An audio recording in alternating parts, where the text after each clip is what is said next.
Eh, nako. Eto kasi, may plano silang gawin eh. Magkaroon ng panukala na kailangan i-register mo lahat ng account mo. Alam mo, etong mga tao na ito, talagang sabit sila, no? Wala silang alam. Sorry. Kasi, wala ba kayong Facebook? There is such thing as submitting a photo in making an account. Ganito kasi yan eh.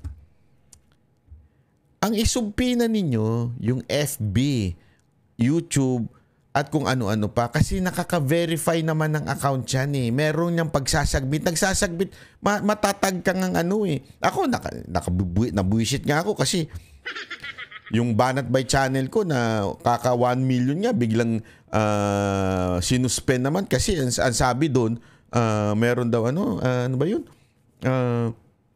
Pretending to be someone. Sabi ko, meron pa bang ibang Banat bay? Tapos nung in-email ko, ang sagot sa akin, sorry, we made a mistake. Pero hindi naman nila binalik yung suspension. Diba? Anyway, ang punto ko dito, merong verification ang bawat SOCMED kung sino talaga yung tao. Nilalagay pa nga nila eh. Kunwari may page ka. Yung page mo, Banat Bay. Nakalagay dyan eh. Kung kailan kinreate at sino yung nagkikreate. Ako, kung gusto ninyo, kasi doble-doble na naman yan eh. Ito kasi yung panukala. Panoorin muna natin. Panukalang Social Media Registration Act isinulong ng isang kongresista na layong paigtingin ang kampanya kontra disinformation at fake news. Sinala Lesmora sa Sentro ng Balita Live. Angelique, kung may SIM Registration Act, iginiit ng ilang kongresista na dapat ay may registration system na rin para sa social media. Yan ay isa pa yan. Meron niyang SIM Registration Act. Palpak naman. Tapos, gagayahin nila yung kapalpakan. Sa mo talaga, hindi mo alam kung paano naboto itong mga ito eh. Palpak na nga yung SIM Registration Law. Ako, pabor ako doon ha. Gustong-gusto ko yun. Pero palpak yung IRR niya, yung implementing rules and regulation, palpak na nga yun. Gagayahin pa. Meron naman ng existing registration ng isang tao sa kanyang account. Meron ng existing.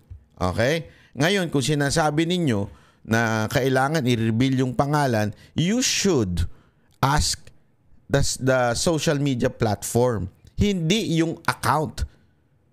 Kasi we are under that platform. We submit the necessary document on that platform. So, dapat, ang i-require ninyong i-reveal kung sino yung mga tao na yun kung hindi yung social media platform.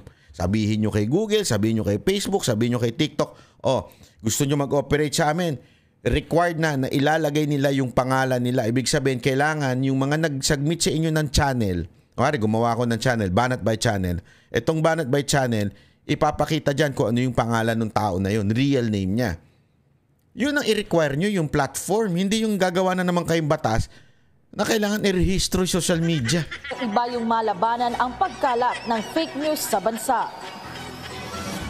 Sa isang press conference dito sa Kamara kani-kanina lamang, parehong binigyang diin na House Deputy Majority Leader Paulo Ortega at House Committee on Women and Gender Equality Chair Geraldine Roman na napapanahon na para sugpuin ang fake news at disinformation sa Pilipinas.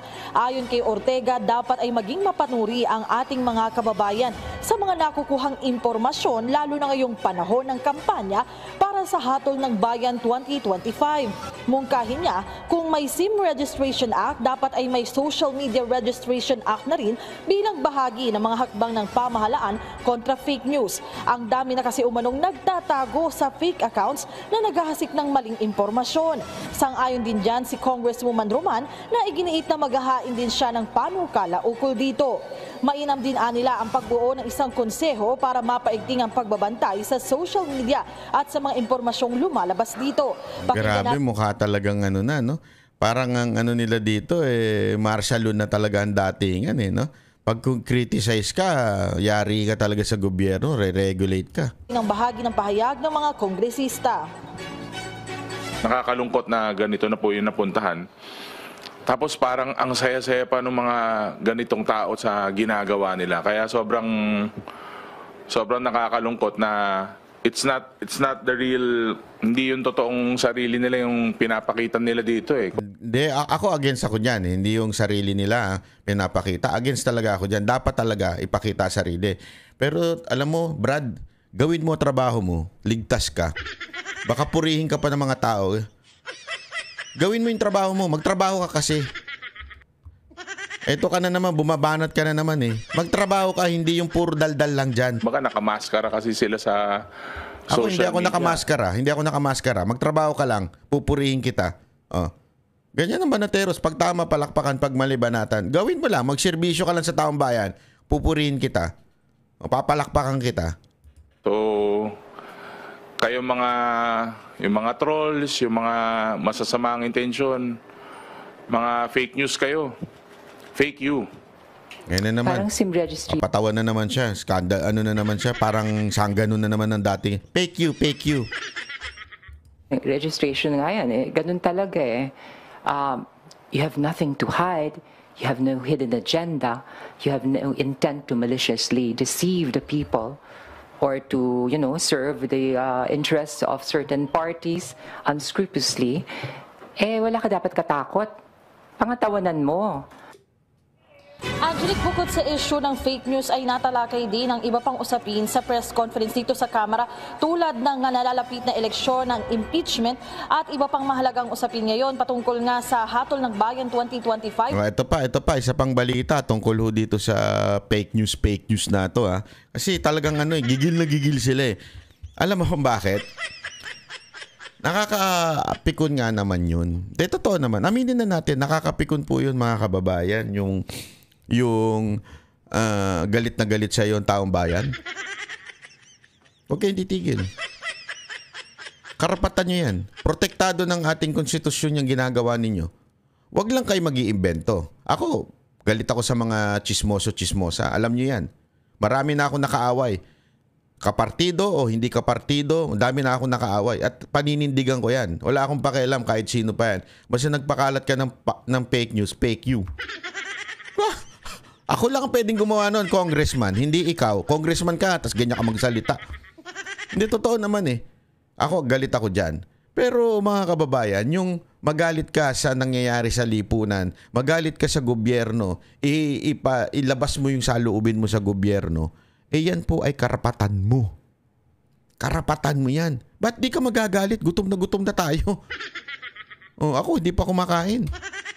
Hindi. Ba't kayo magagalit? Ang mahal-mahal ng presyo ng bilihin. Ba't hindi kayo magagalit kung ang peace and order sa Pilipinas talagang lumala na? Hindi na peace and order. Puro crime na. Yung shabu, hindi na nagsaarsada. Nasa social media na nagsashabu. Bakit hindi ka magagalit doon? Ano to? May nagsasabu. Kakatuwa. Nakakatuwa. May nagsasabu. Ganon? Gusto mo ganon? Diba? Anak kayo ng wedding, di ba? Imposible naman ganon ang reaction nyo. Wow. Ito pa. May isa pang plano tong si Remulla. Siya daw naiwan. The new communication secretary is pushing for a stronger fight against fake news. Has the president already instructed the DOJ to file certain cases against any individual or group that may be propagating? That is a concern that we also have in the DOJ. Fake news is something that should not be countenanced or it should not be tolerated because it's actually a great disservice to the country and making people believe things that are false, I think is a sin against our country. So we have been studying ways to combat fake news. Go ahead, sir. Sorry for cutting Well, you. we're looking at the cyber libel laws and other cyber laws. If there's a need to amend it, we will recommend amendments to the law. Is there a target date as to when these cases would be filed or do Ito na naman si Remulla, no? Tatanong kung may target date. Huwag mo nang tanongin, te. Ilang beses na nagsalita ng target yan, eh. Target date, oh. Sa katapusan, mahuhuli na. Oh. Di ba kahit nga kayo na fake news kayo? Naalala nyo, inabangan nyo yung... Sino ba yung inabangan nito? Si Tebes ba yun? Inabangan nyo si airport na uuwi na, tapos pagdating nung araw na yun, walang dumating na Tebes. Nakailang fake news na ho kayo? Galing sa DOJ. Hindi, totoo Sorry to say Secretary Remulla. Pero ang dami mo nang sinabi na walang nangyari, hindi naman lumabas. May una ka pa sinabi nun, video. Diba? Wala naman lumabas. Yung pauwi na si Tebes, mahuhuli na si Tebes, pauwi na si Tebes. Puro ganun. Wala naman nangyari. Question, Secretary, is that considered fake news? O budol news? Hindi, nagtatanong lang ako, Secretary Remulla, all the promises na sinabi ninyo at hindi natupad, anong tawag niyo ho doon? There's no target date. It's a case-to-case basis on the case of fake news. For every news morsel, there should be a study to look at how fake it is and how we can prove that it's fake news and what actual penalties can be imposed on this action. Are there priority platforms that you are looking at? TikTok, Facebook, X? I think it's more in social media that this is happening. But it's also much more on social media. I think cyberspace is the place where fake news abounds. Are we putting a focus on bloggers or any other sectors in particular? We are not exempting anybody, nor are we hot on the eyes of anybody. Everybody who dabbles in fake news has to be investigated and charged properly. Sorry, related na po sa tanong. Since panahon po na election, meron po bang coordination pagtutulungan with COMELEC para doon sa pag-file nila ng mga violation ng cybercrime? Yes, we have a memorandum with the COMELEC on this matter.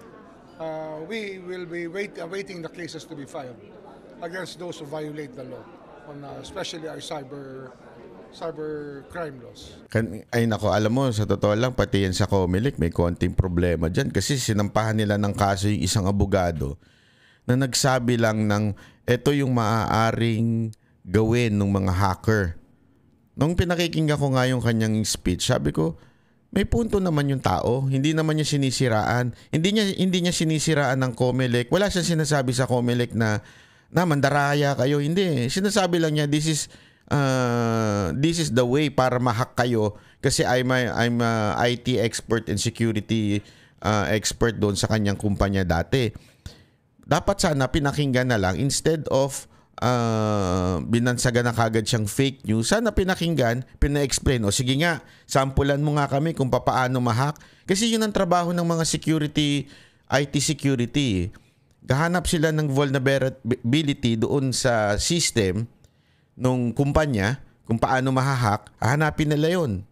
Tapos, pag na-hack nila, yun yung aayusin. Sisiguraduhin hindi na ma-hack. Diba? So, ganun ho yung ginawa ho nung tao, yung mama.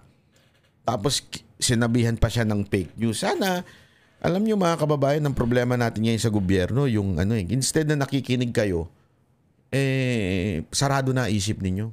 Diba? Instead na nakikinig kayo, sinarado nyo na isip ninyo, at ayaw nyo ng pakinggan ng taong bayan, tapos tatawagin nyo na lang kung ano-ano. Tapos ito, amendahan na naman ng batas. Hindi pa nga na ma-maximize yung batas. Hindi sabihin, hindi pa ho nagagamit ng todo. Sa totoo lang, ang dami pang pwedeng gawin dyan kung talagang gustong may mga ways na para sa kasuhan. Hindi ho yung batas hindi ko sinasabing amendahan ng batas. Yung i-implement ng batas.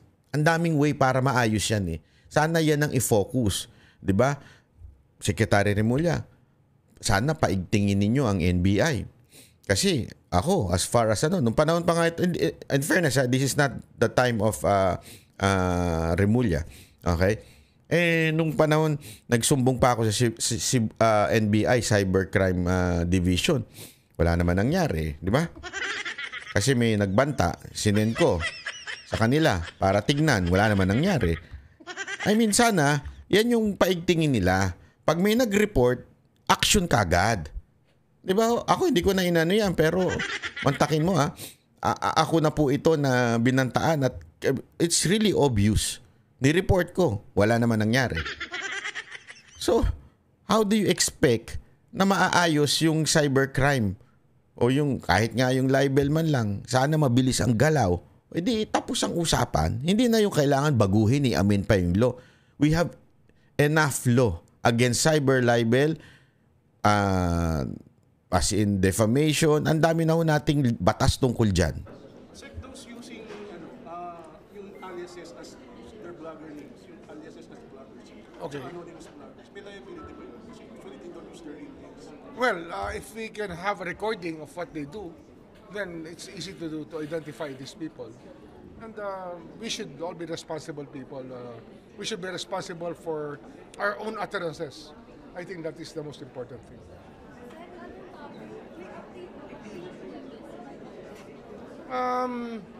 Well, the appeal process in Timor-Leste. Yan, tapos na. Hindi. Sa Timor-Leste na naman siya. Kawawa naman. Ibang topic natin yan.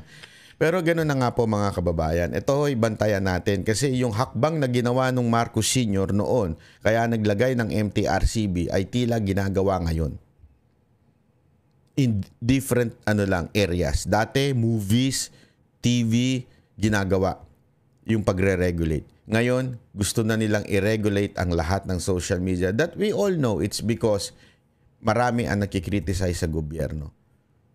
Mga madam, mga government official, instead of regulating the social media, why don't you just listen to the social media? Why don't you just listen to netizens? Wag na tayong paikot-ikot.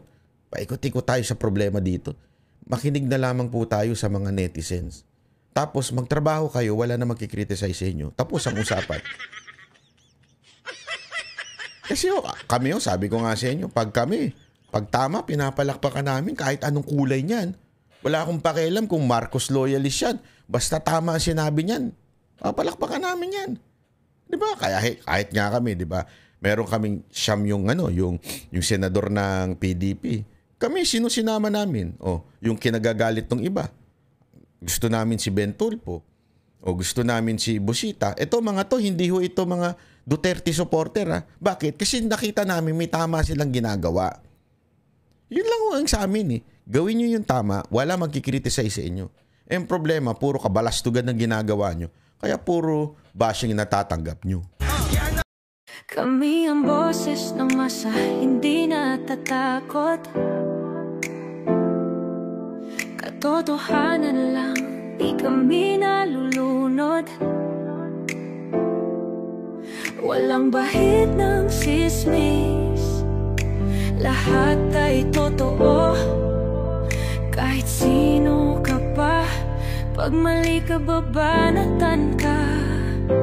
Walang pinipili kulay, wala kaming kinikilingan. Basta para sa bayan, kami lalaban.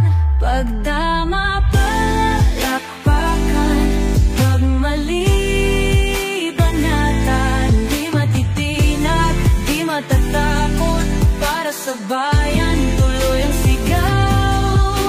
Sa harap ng kamera, walang halong takot. Mga baluktot, lahat kayo'y tutumba. Ang hustisya at totoo, yun lang ang mahalaga. Kahit sinong harang, di kami matitinag. Walang pinipiling kulay, wala kaming kinikilingan. Basta para sa bayan, kami lalaban. Pag tama palakpakan, pag mali banatan. Di matitinag, di matatakot, para sa bayan tuloy ang sigaw. Kung nasa tama ka, ikaw ay aming kasama. Pero pag mali ka, handa ka na bang mabasag? Banateros kami, walang inuunan. Dahil bayan muna, bago ang sarili.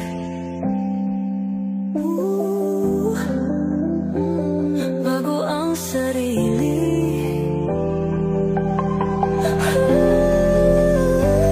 Pag tama palakpakan, pag mali banatan. Banateros ang sigaw, katotohanan ang laban.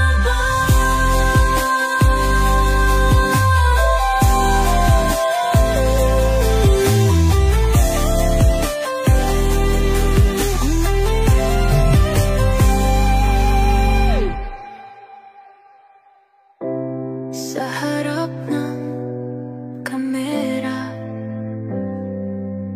walang halong